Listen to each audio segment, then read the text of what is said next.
මම අනුරාධපුර දිස්ත්‍රික්කයේ බඩිරංගු වගාකරුවන්ගේ වගා කරන ගොවි මහත්තයෙක්. ඇත්තෙන්ම කියනවා නම් අපිට මේ වැඩසටහන දැක්කහම හරි කනගාටුයි. ගොවීන් හැටියට අපිට මේ ග්‍රාමීය මට්ටමින් ඉන්න මේ බඩිරංගු එකතු කරන්නන් තමයි අපේ ගොවි මහත්තුරුන්ට බැංකුවක් හැටියට උදව් කරන්නේ. අපි ආරම්භයේ ඉඳලා බීජ ටික, පොහොර ටික, හදිසියක් වෙන අවස්ථාවේ මුදල් ඒ වගේ දීලා ගොවියා ශක්තිමත් කරන පිරිසක් තමයි මේ පිරිස. මේ පිරිස ඇත්තෙන්ම අපි දන්නවා මේ අය බැංකුවෙන් පොලියට අරගෙන ගොවි මහත්තුන්ට නිකන් දෙන්නේ. ඊට අවසාන මොහොතේ අපි බඩිරංගු වගා කරනකොට බඩිරංගු වලට යන මුදල ගත්තාම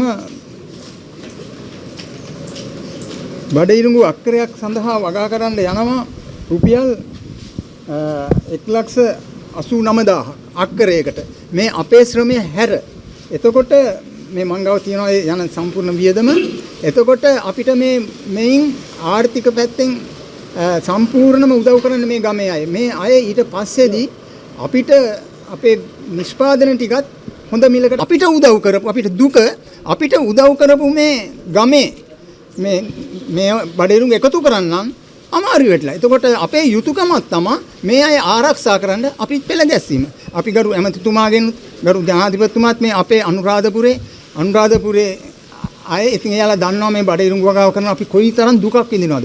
ඒ දුක් විඳලා දැන් අපිට අක්කරයක් වගා කරනකොට යනවා වියදම 1,89,000ක් වියදම විතරක් අපේ ශ්‍රමය හැර.